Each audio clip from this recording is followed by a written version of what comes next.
All right, hey guys, Jason here. We are back. We're knocking out another video here, and again, this one is podcast style like this again, and I'll probably put some insets in it, but this is not a normal format. This is just because I'm trying to crank out some videos before I leave for a month-long hunting trip.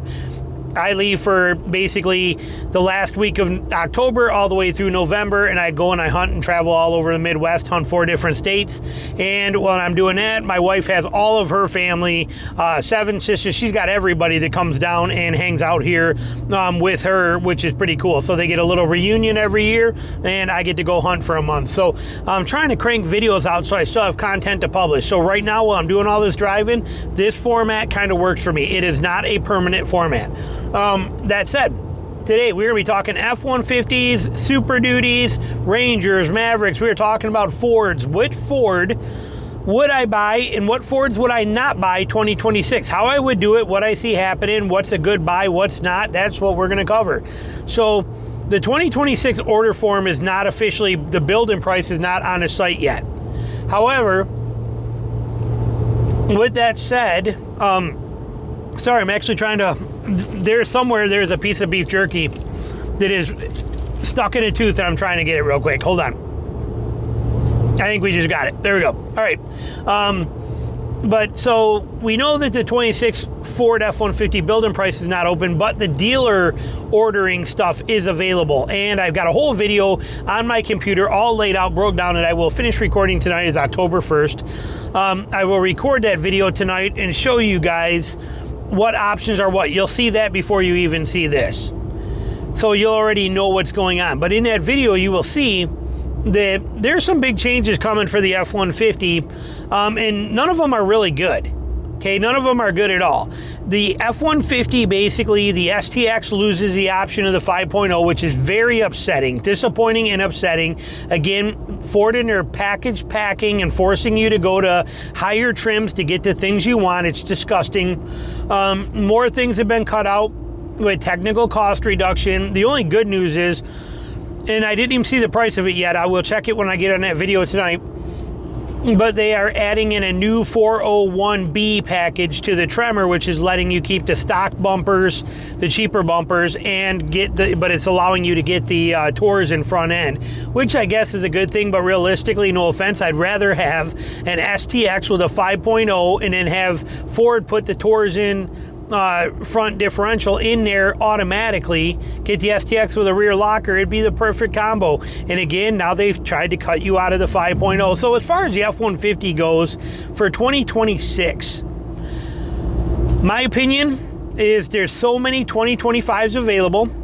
The truck, the F-150, is highly overpriced, as all trucks are today. There's no doubt about that. But the problem with the 150 is that they're overpriced and they do not negotiate that well. You got to hunt so hard to find a dealer for Ford that actually gives you really good deals.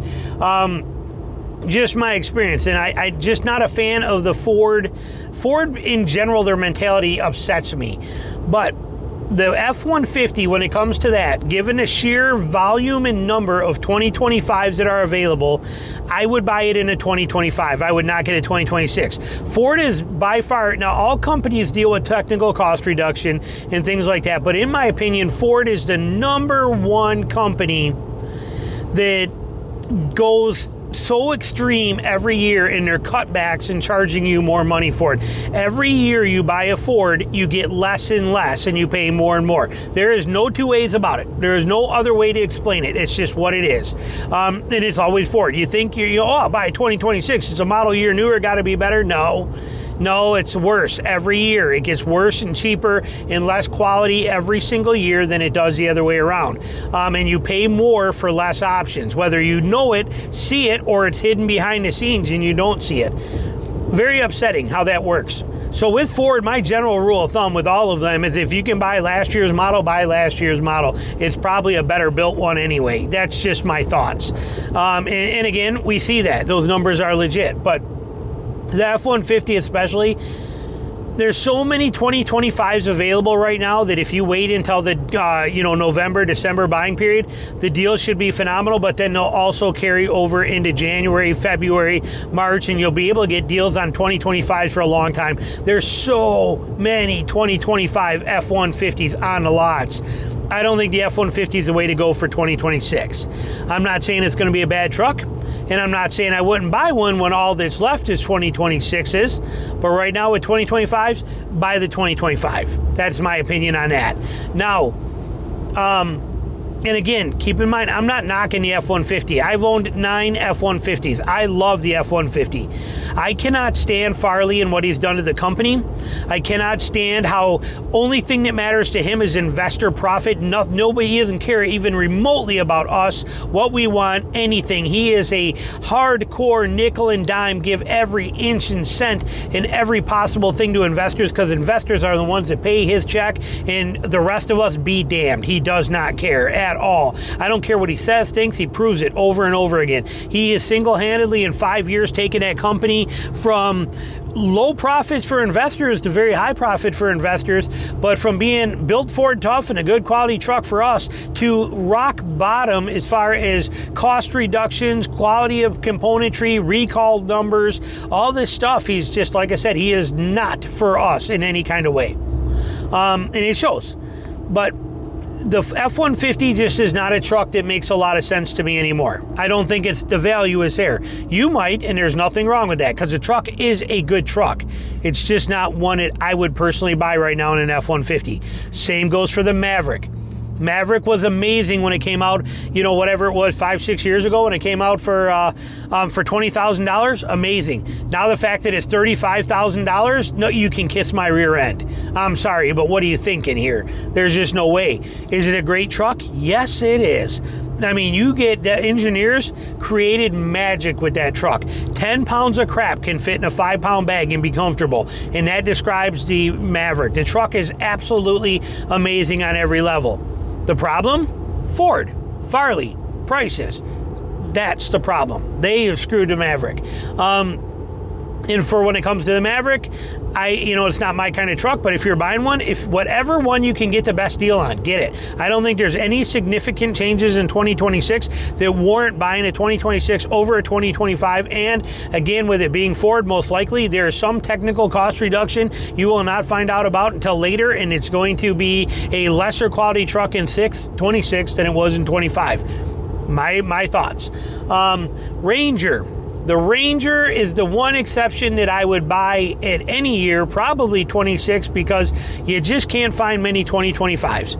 Ford does not build a lot of Rangers, and therefore the Ranger holds its value pretty dang well because Ford just doesn't make them. I don't know why. I don't know what their plan is or why they do that, but they make very few Rangers, and they only put them in select regions and dealers. Now, the reason I say that is, like in my area here where I am, within 2 hours of me, you're lucky at any given time. Now, not counting the two-wheel drives because we are in the South. But if you were in my area within a couple hours of me, you're probably likely to maybe find 50 brand new Rangers in the whole thing. Okay, I don't know for sure, I'm ballparking, but probably 50 if you're lucky, new Rangers. And there's not a lot, but there's other regions that might have 250 in a 100-mile radius. If you buy a Ranger and you're going to get out of it and sell it, if you trade it in or sell it at a dealership that is in one of those regions that barely ever gets a Ranger, you'll get very good money for them, top dollar. That's my assumption. So the Ranger, to me, is a smart buy if you can negotiate the deal. The trick with the Ranger, buy it in a region that has a bunch of them, sell it in a region that does not. But the Ranger is one of the very few trucks that you can do that with. And Ford, whatever reason they made it that way, that's how they made it. And it's a pretty dang good way to go about it. If you're willing to jump on a plane to go pick one up, or maybe you live in a region, one of those regions that either does have them or doesn't have them, you're good on either end of the deal. But that is my thought and intentions with the Ranger. And again, if you can find a good 2025 deal on a 25 four-wheel drive, I'd take it. If you cannot, and you got to wait till 2026, take the 2026. Nothing major happening there. The deal vehicle for Ford, the only Ford I personally would buy is the Super Duty. The Super Duty, for some stupid reason that I love, is priced less than the F-150 is in most cases, and I love it. The Super Duty is the Mac Daddy of trucks. It is the king of durability, the king of reliability, the king of power, the king of size, the king of basically comfort and not taking into account massaging seats and all that fancy crap and features, but I'm just talking truck for truck. It is very, very hard to beat a Ford Super Duty. No rust, no concerns, quality made. I love what they do. You got that 7.3 engine. I don't care about the diesels. I don't care anything about a diesel ever again. No offense. I just don't. I'm not doing it. Been there, done that. I don't need it anymore. Don't want it. And I hope the day never comes where I do need it or want it, because I don't want to deal with diesel in today's world. Not even remotely. So, and I don't want to pay for the cost of it, and I don't want to pay for the gas mile or the fuel cost, and I don't want to deal with DEF ever again, and I don't want to deal with all the BS that comes with it. So for me personally, 7.3 wins hands down every single day of the week of every motor made today in every single truck in existence. The 7.3 by Ford is by far my absolute favorite motor. The Super Duty is one of my combo favorite all-time trucks. If they made a Super Duty like the Power Wagon, then I would buy it in a heartbeat. The Tremor Power Wagon, or the F-250 Tremor, very, very close. Very, very close to what a Tremor is, and it was on my list to buy too. However, it came in, the deals I was seeing, I was looking at about $6,000 more than what I actually paid for the Power Wagon, so I went with my Power Wagon tradesman. But I love the Super Duty. I cannot take anything away from it. Now, fortunately, like I said, prices on the Super Duties are usually lower than the F-150s comparatively. A Tremor F-150 in 2025 with the Torsen, with the 402A package to get the Torsen, cost more than a Tremor XLT Tremor F-250 7.3 does. Insane. It's just stupid, insane the way they have the pricing set up. But if you are an HD guy, it benefits us tremendously. There's a lot to be said for a Super Duty and their prices. I would buy it all day long. Now, there are still quite a few 25s on the lots that you can probably deal on pretty well. However, trying to find a 25 Tremor F-250 is getting harder and harder. If you're looking for that truck, 2026 might be your only way to go. I do, as I said with all Fords, believe that the 2026 will have technical cost reductions that we don't know about that will actually make it a cheaper quality truck that will cost you more than a 2025 will. This is the golden rule of Ford for the last 5 straight years. Laramie lost leather, the Super Duty lost a Dana 60 and went to a Dana 50. It just goes on and on. All these hidden things that they just don't really bring up or tell you much about, and they charge you more money for it, and they cut it out. The keypad on it, touchpad on the side is gone. They brought it back as some chintzy looking Velcro duct taped on looking stupid thing they did now, and and then they went to a dealer installed item, and they played all again. Technical cost reduction, stupid games, and BS stuff that we have happening, and package stuffing that Ford does upsets me tremendously. There are only 2 companies out there that I absolutely cannot stand: Toyota and Ford. Both of them. I cannot stand them as companies. I do not like how they are to customers. I do not like how they treat the customers. I do not like the management that runs them. I do not like their philosophy and their game plans. I do not like how they don't listen to anybody. And I do not like how they treat their customers when it comes to warranty, recalls, and how they don't take care of things like they should. I do not like either of those companies. Whether you agree with that or not, I don't care. Your choice, whatever. This is my channel, my choice, and whether you like the opinion or not is absolutely irrelevant. You can scream at your monitor all you want right now. Nobody hears it. Okay? So this is mine. You don't like it, start your own YouTube channel, make your own videos, tell the world how you feel. Then let us jump in on the comments and tell you what we think of how you feel.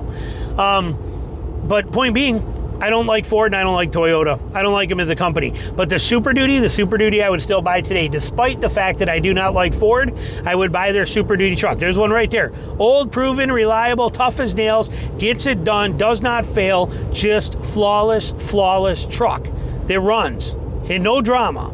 And I love that about it. So for me, sum it up, in 2026, the only Ford truck I would buy would be a Super Duty. If I was looking to buy any of the other ones, I would be going 2025 if I can find it. The deal will probably be better, and the truck will probably be better. Food for thought. Let me know what you're thinking. Thanks for watching.